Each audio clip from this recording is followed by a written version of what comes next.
Iolanthe, from thy dark exile, thou art summoned. Come to our call. Come, come, Iolanthe.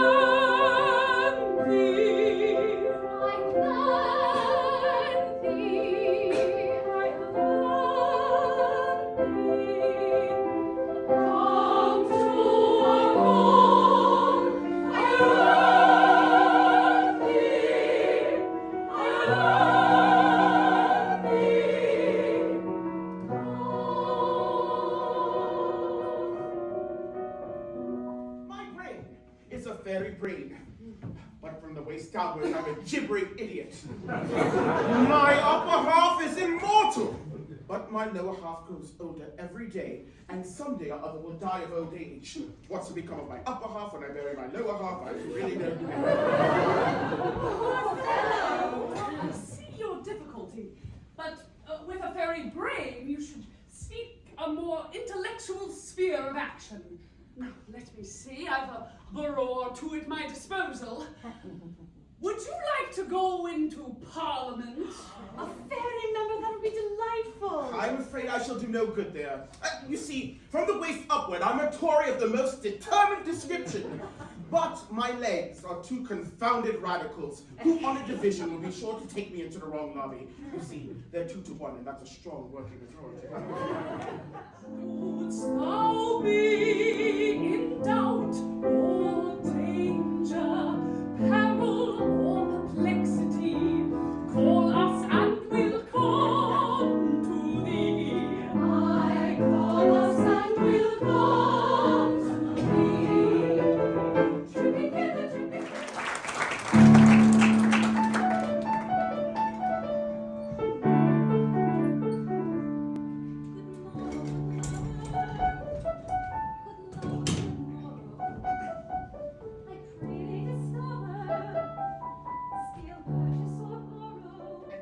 To be made happy forever.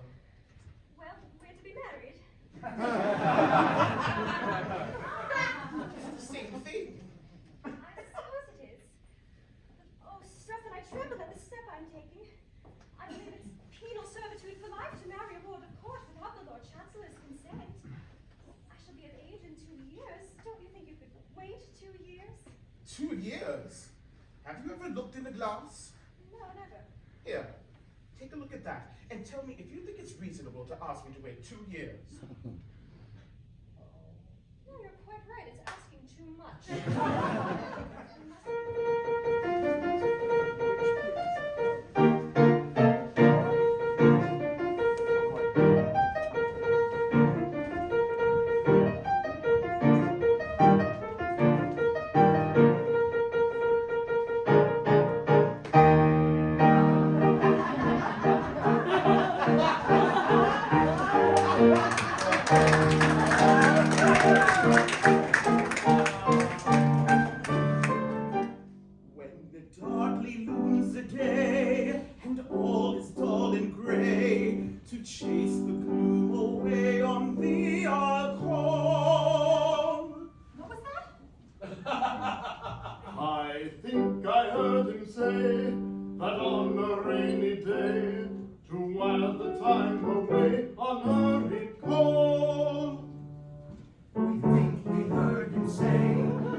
Mighty protectress, hasten to my aid.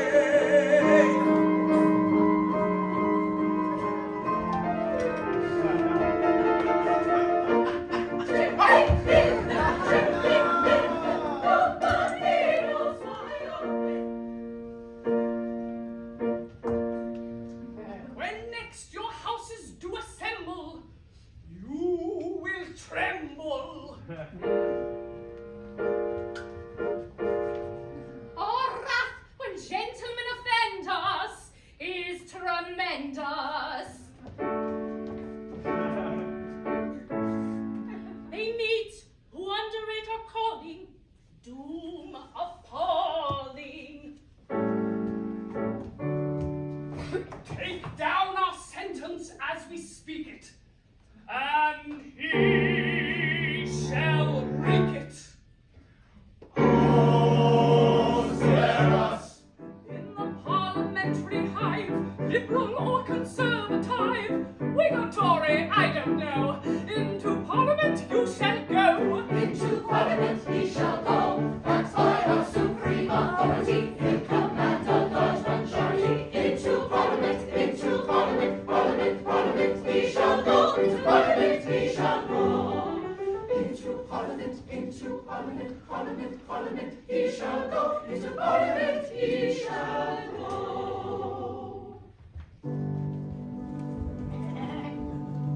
Every bill and every measure that may gratify his pleasure, though your fury it arouses, shall be passed by both your houses. You shall sit, if he sees reason, through the grouse and salmon season. Here shall deem in Christendom, and a duke's exalted station be attainable by competitive examination.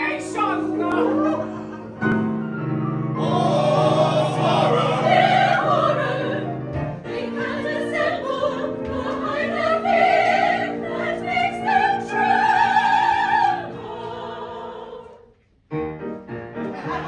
No step with us, there are no doubt of fear. Perhaps the figure fountain measure say what evils may result in consequence. But Lord, this song you shall not quench with base command. That word is French. Distinction as before a herd of vulgar plebs. A dancing word filled with joy and madness are the hoi polloi. One Greek remark, one Latin word, one Greek remark, and one that's French.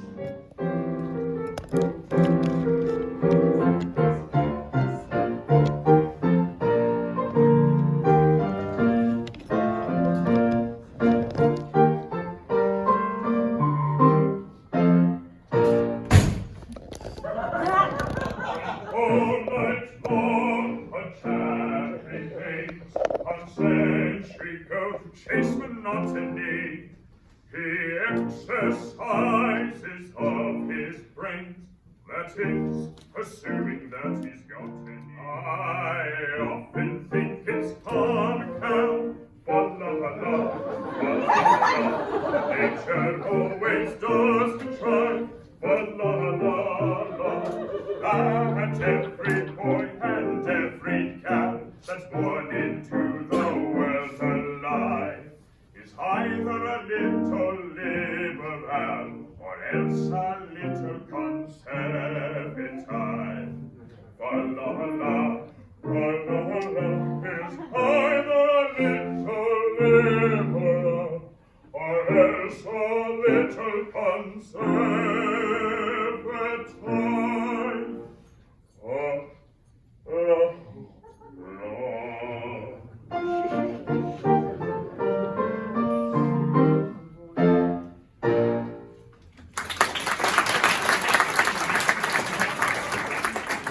In that house and these divide, if they've a brain and cerebellum too. Oh, this is weakness. Subdue it. We know it's weakness, but the weakness is so strong. We are not all as tough as you are. Tough? Do you suppose that I am insensible to the effect of manly beauty? Look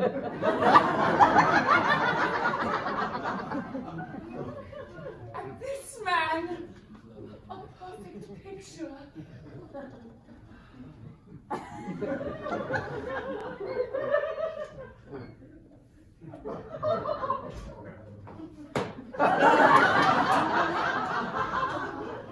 are you, sir? Private Willis, P Company, 1st Grenadier Guard. You're a very fine fellow, sir. I am. Generally admired.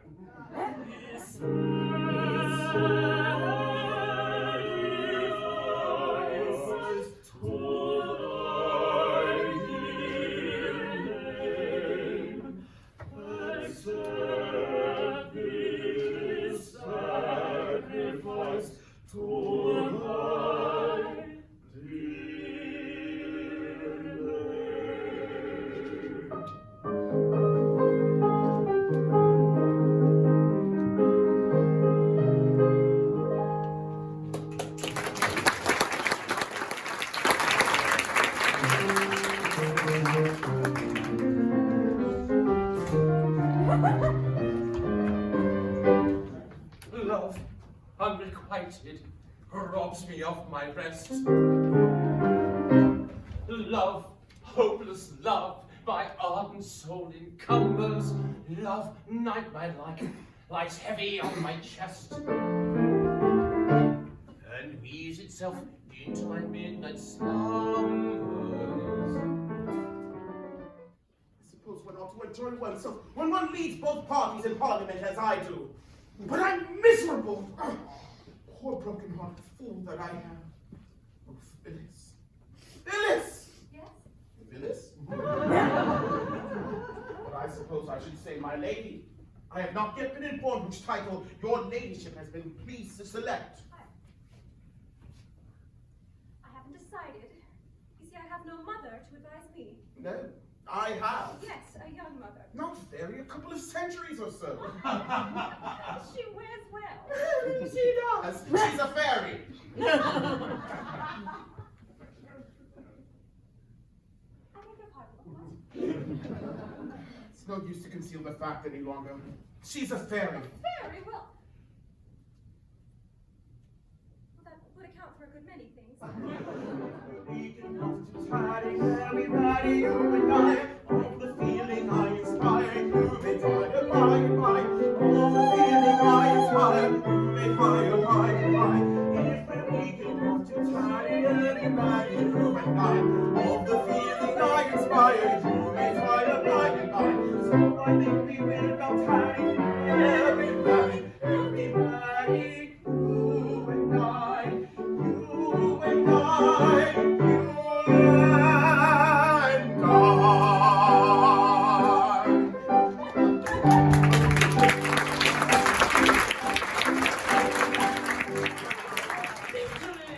Victory! Success has crowned my efforts, and I may consider myself engaged to Phyllis. At first I wouldn't hear it. It was out of the question. But I took heart. I pointed out that I was no stranger to myself. That, in point of fact, I had been personally acquainted with myself for some years. This had its effect. I admitted that I'd watched my professional advancement with considerable interest, and I handsomely added that I'd yielded to no one in admiration for my private and professional virtues. This was a great point gained. I then endeavored to work upon my feelings. Conceive my joy when I distinctly perceived a tear glistening in my own eye. Bow thy head to destiny, death thy doom, and thou shalt die.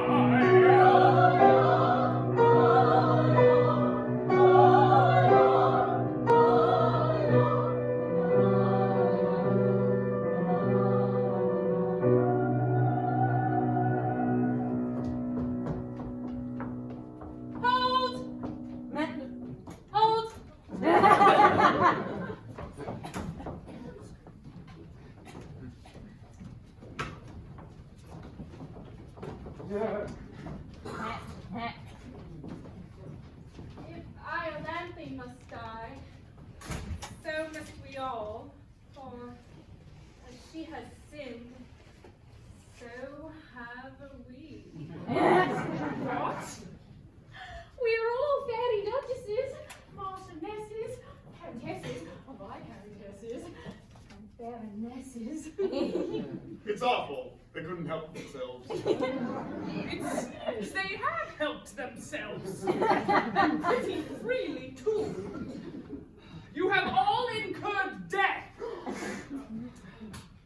But I can't slaughter the whole company.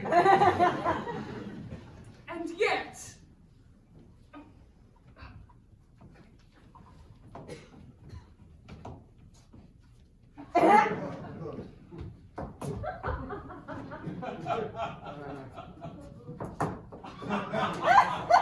All is clear.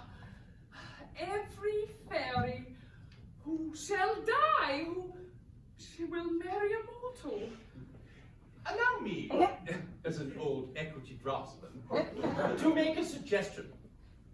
The subtleties of the legal mind are equal to the emergency. The thing is really quite simple. The insertion of a single word will do it.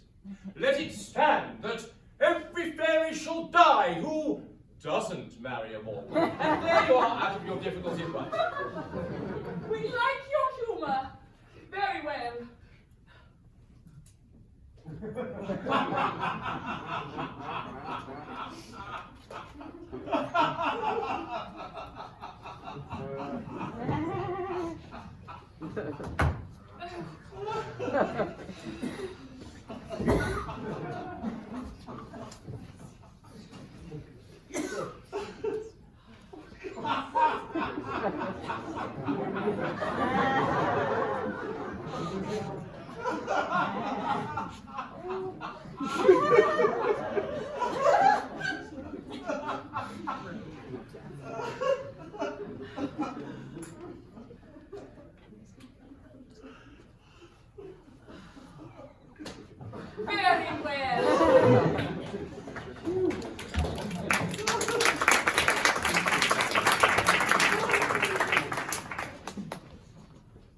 Private Willis.